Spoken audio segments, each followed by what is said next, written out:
Aujourd'hui, on essaye le 4x4 américain par excellence, un Jeep Wrangler. Eh ouais, content comme tout, j'essaye un de ces gros bébés à un Wrangler.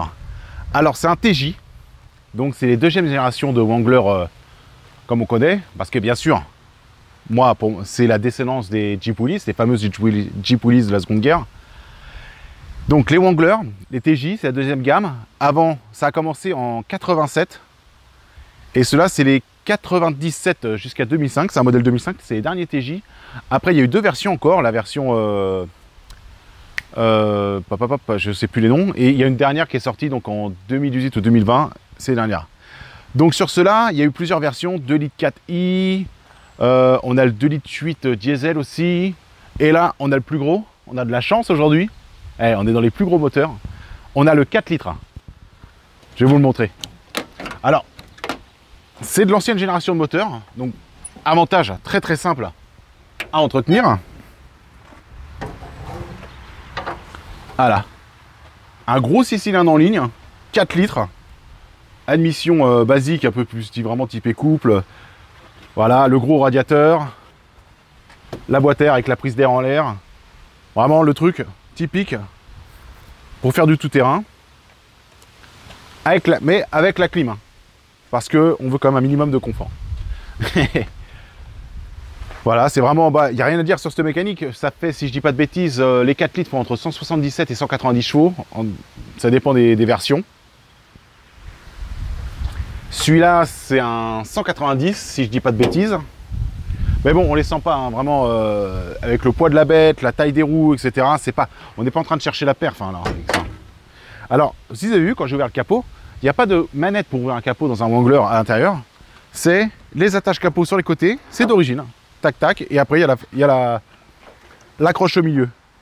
J'ai vu des véhicules, en fait, il y a des options qui s'attachent pour avoir une serrure à clé, pour pas que les gens ouvrent le capot.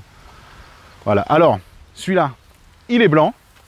C'est un modèle Rubicon Export, donc c'est vraiment le mieux équipé parce qu'il a le pare-choc donc qui remonte bien jusqu'en haut, les énormes passages de roues qui continuent derrière, les comment on appelle ça déjà, les marchepieds.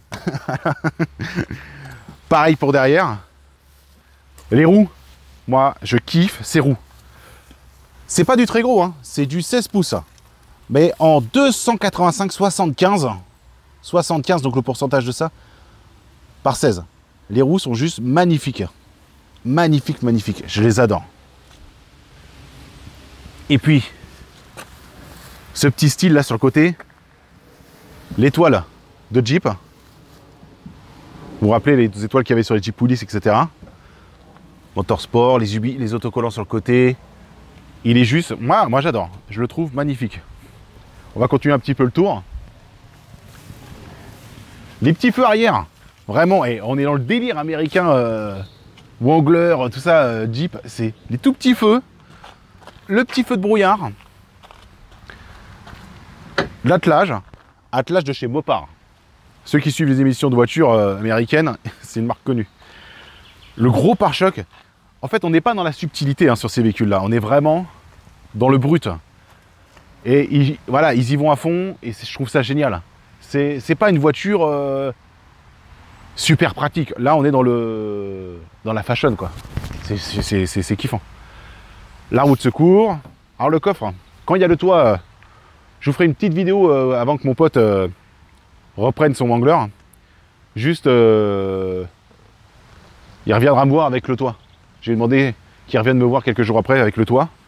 Parce qu'en fait, c'est un gros toit hardtop qui se pose, qui est fixé, clipsé devant et qui tient par des petites vis rapides à démonter sur les côtés. Mais le problème, c'est que c'est un peu embêtant à stocker. Mais après, il y a des kits bâches qui s'achètent pour ces véhicules-là.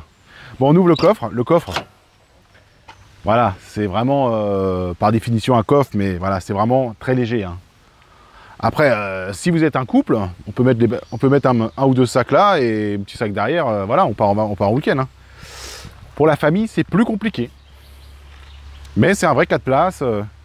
Après, on peut le rabattre et d'un coup, il y a de la place comme il faut. On peut quand même charger. Vous voyez, après, si on rabat bien, Voilà, hop. Pareil de l'autre côté. Ce qu'il faut se connaître sur ces véhicules-là, la trappe à essence est là parce que vous allez y aller souvent.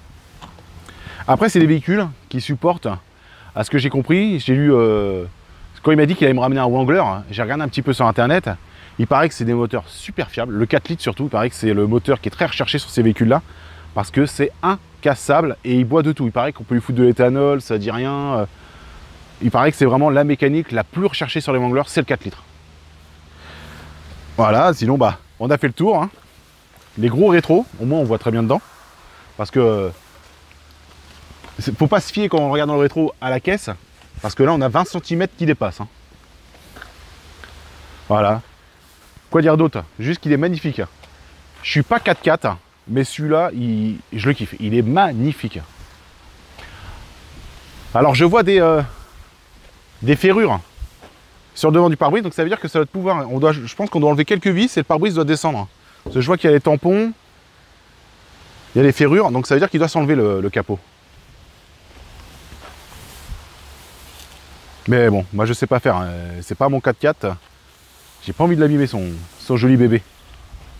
Voilà. Donc regardez-le bien, et franchement, il a une dégaine, il n'y a rien à dire. J'adore. C'est incroyable que. Normalement, je suis toujours un peu réticent sur des voitures. Oui, il y a ça qui est. Là, je le kiffe. Franchement, il est magnifique.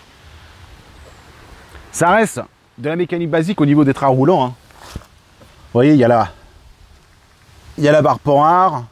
C'est un gros train fixe avec pont arrière, pont avant.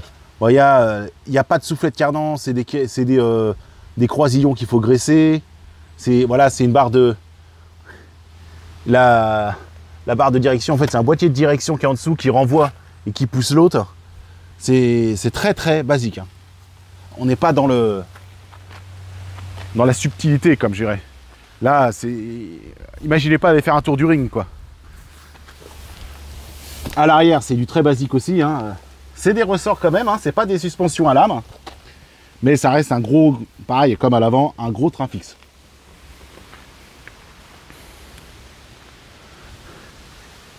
Je vais vous démarrer le bestiau, parce que dessus, il y a une ligne, je crois qu'il a l'échappement bord là, où il a un pare-flamme, enfin bref, il a quelques petits éléments perfaux. Donc il ronronne, génial.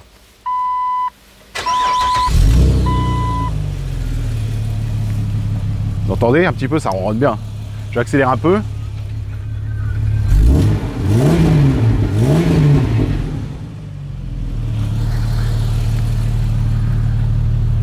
Là, on va sur la côte, avec ça, sans le toit, on est le roi du monde. Alors, ce qui est pas mal, alors je sais pas si c'est d'origine, hein, parce que je suis pas un grand connaisseur de ces véhicules-là, malgré que j'adore, franchement, je connaissais pas, mais j'ai vraiment... Il y a les petits HP qui sont d'origine avec les lumières, c'est bien finalement, donc on peut rouler vraiment sans le toit, mais en gardant la musique, etc.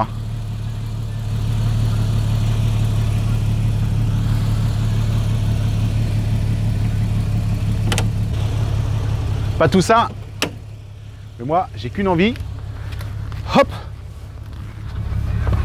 c'est de l'essayer.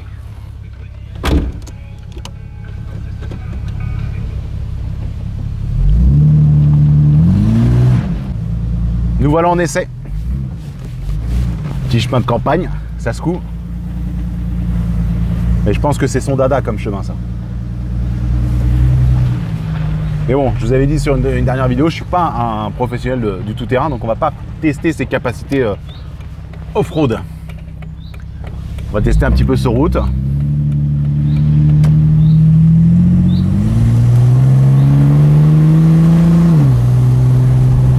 Ah, ça se déplace, hein.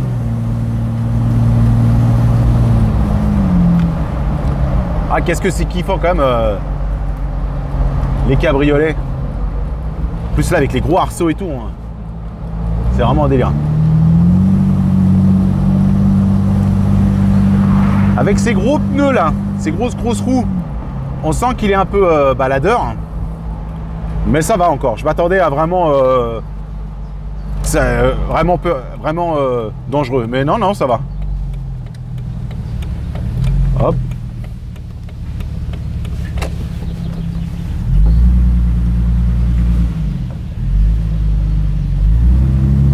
Voilà, faut juste faire attention parce qu'en fait on voit le capot, mais on voit pas les gros élargisseurs qu'on a, donc il faut se rappeler qu'on a une grosse largeur. Puis bon, je l'ai pas vraiment, je l'ai pas dans l'œil, hein, j'ai pas le compas dans l'œil du véhicule parce que c'est pas mon véhicule, hein, ça fait juste, je l'ai conduit 5 minutes pour arriver, et puis c'est tout quoi. Sinon il est vraiment sympa. Alors ce qui est délire avec ça, c'est que vous croisez des jeunes et des moins jeunes, ils vous regardent et ils vous font signe ouais, génial. C'est ça le petit plus en fait avec les américaines, c'est qu'il y a un capital sympathique qui est énorme avec ces véhicules là. Alors c'est vraiment différent d'un cabriolet, parce qu'un cabriolet en général on est vraiment assez bas, on est dans une voiture normale donc on est assez bas. Là on est dans un cabriolet mais très haut, donc ça donne un style différent. Bon, on est sur l'ancienne, hein, donc vite manuel. D'un coup on n'a plus aucun bruit d'air. Ça réagit bien. Le compteur donne les bonnes infos. Le carburant qui baisse à vue d'œil, parce que ça boit, hein, faut pas se voir la face. La tension de batterie, 14 volts. La pression d'huile nickel. La température d'eau, 90-95 à peu près. On est bien. Après c'est équipé. On va s'attendre qu'il y ait des voitures. Hop.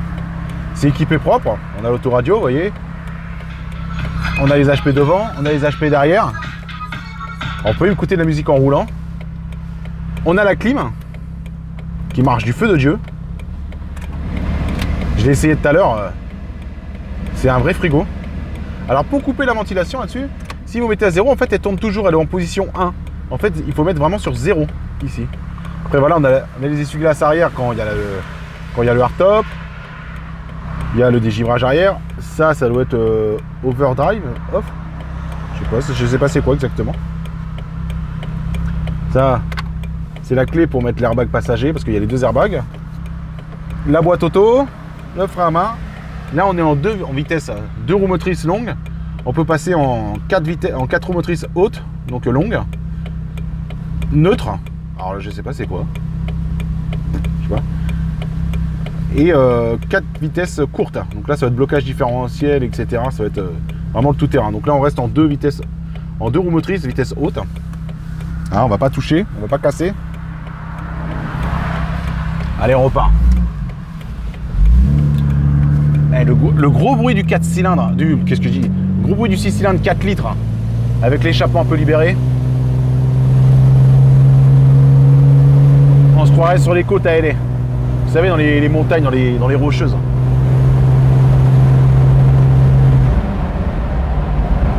Ah, c'est génial. Ça me donnerait presque envie d'en acheter un. Alors, c'est un export, mais pour le marché européen quand même. Donc, en fait, c'est 10 km/h avec en dessous, vous voyez, les miles. Quel plaisir de voir le ciel. Bon là il est un peu gris, il n'est pas avec nous, mais... Donc franchement la dune route, oui, ça se balade un peu, hein, ça reste du 4x4. Mais je m'attendais avec les gros pneus ballons vraiment à vraiment s'envoler. Il y a les 4 freins à disque, ça freine vraiment correctement, ça freine droit, ça freine propre. Bon, on n'est pas sur une voiture pour aller chercher le point de corde. Mais voilà, hein, c'est sûr, c'est plus un véhicule de la balade. Bon, on ralentit bien quand même pour les dodanes, sinon on va s'envoler. Et vous voyez, on prend les dodanes à une vitesse normale, ça passe. Hein. On n'est pas en train de s'envoler. Donc non, vraiment, le kit option grosse roue et tout, j'adore. Ça lui donne un style de fou, la conduite elle reste normale. Pas de soucis.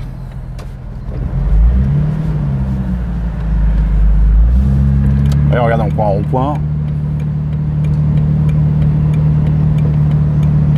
Ça tient sa trajectoire. Pas de soucis. Pas de soucis, pas de soucis. Hein. Je leur dis, hein, ça freine droit, hop. Malgré que ça soit des trains à l'ancienne, ça continue à tenir la route. Mais bon, c'est pas...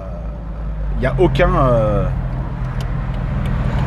aucun truc sportif dans le véhicule, quoi. C'est vraiment... c'est un véhicule promenade.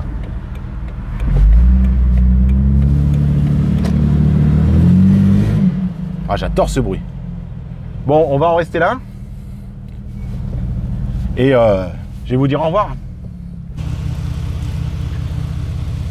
Voilà les amis, il est temps de se dire au revoir. L'essai de ce Wrangler m'a vraiment bien plu, j'espère qu'il vous a plu vous aussi. J'espère qu'il vous a donné envie d'un jour d'en essayer un, parce que moi j'ai qu'une envie, c'est en réessayer un, parce que vraiment j'ai kiffé. J'espère que cette vidéo vous aura plu. N'hésitez pas, un petit like, un petit commentaire, ça fait plaisir. Et en attendant, on dit au revoir à ce gros 4x4. Au revoir.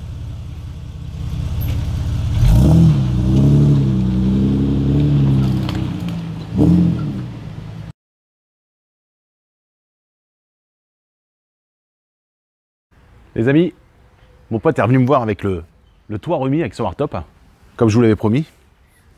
Donc voilà ce que ça donne.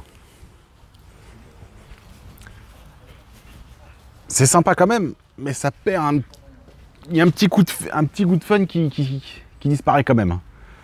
Il a une dégaine de ouf quand même, mais je préfère quand même sans le toit, vraiment.